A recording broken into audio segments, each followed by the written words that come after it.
സംസ്ഥാനത്ത് മഴ കനക്കുമെന്ന് കാലാവസ്ഥാ കേന്ദ്രത്തിന്റെ മുന്നറിയിപ്പ്. വടക്കൻ കേരളത്തിൽ അതിതീവ്ര മഴയ്ക്ക് സാധ്യതയുണ്ട്.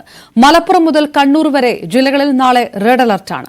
വിവരങ്ങളുമായി ആയിഷത്തുൽ ഷംന ചേരുന്നു. ഷംന, തമിഴ്നാട്ടിൽ നിന്ന് കേരളത്തിലേക്ക് കൂടി ഫിൻജാൽ ഇഫക്റ്റ് വരുമ്പോൾ അത് ഏത് തരത്തിലേക്കുള്ള കനത്ത മഴയിലേക്ക് കടക്കുമെന്നാണ്? വടക്കൻ കേരളത്തിലും തെക്കൻ കേരളത്തിലും ഏതെല്ലാം തരത്തിലുള്ള മുന്നറിയിപ്പും ജാഗ്രതാ നിർദ്ദേശവുമാണുള്ളത്? അപർണ, തമിഴ്നാടിനും ആന്ധ്രയ്ക്കും പുറമെ കേരളത്തിൽ കൂടി സംസ്ഥാനത്ത് കൂടി വ്യാപക മഴയുണ്ടാകുമെന്നാണ് ഇപ്പോൾ കാലാവസ്ഥാ വകുപ്പ് നൽകുന്ന മുന്നറിയിപ്പ്. ഇന്ന് 4 ജില്ലകളിൽ ഓറഞ്ച് അലേർട്ട് ഉണ്ട്. ഒപ്പം തന്നെ 8 ജില്ലകളിൽ യെല്ലോ അലേർട്ട് ഉണ്ട്. ഇന്ന് പത്തനംതിട്ട, ആലപ്പുഴ, പാലക്കാട്, മലപ്പുറം, കോഴിക്കോട്, വയനാട്, കണ്ണൂർ, കാസർഗോഡ് ജില്ലകളിലാണ് യെല്ലോ അലേർട്ട്. ഒപ്പം തന്നെ കോട്ടയം, എറണാകുളം, ഇടുക്കി, തൃശൂർ ജില്ലകൾക്ക് ഇന്ന് ഓറഞ്ച് അലേർട്ടാണ്. നാളെ മഴ അതിതീവ്ര മഴയാകുമെന്നാണ് മുന്നറിയിപ്പ്. നാളെ വടക്കൻ ജില്ലയിൽ മലപ്പുറം, കോഴിക്കോട്, വയനാട്, കണ്ണൂർ ജില്ലകൾക്ക് നാളെ റെഡ് അലേർട്ട് പ്രഖ്യാപിച്ചു. ഒപ്പം തന്നെ 5 ജില്ലകൾക്ക് നാളെ ഓറഞ്ച് അലേർട്ടുമുണ്ട്.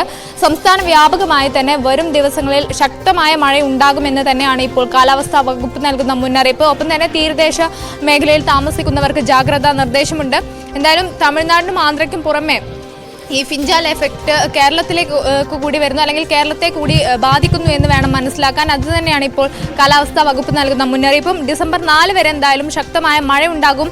അതിനുശേഷം ഈ കാറ്റിന്റെ ന്യൂനമർദ്ദത്തിന്റെ വ്യാപ്തി അനുസരിച്ച് പിന്നീട് ജാഗ്രതാ നിർദ്ദേശം അല്ലെങ്കിൽ മുന്നറിയിപ്പുകൾ നീട്ടാനാണ് സാധ്യത. അപർണ, ഷംന, വിവരങ്ങൾ.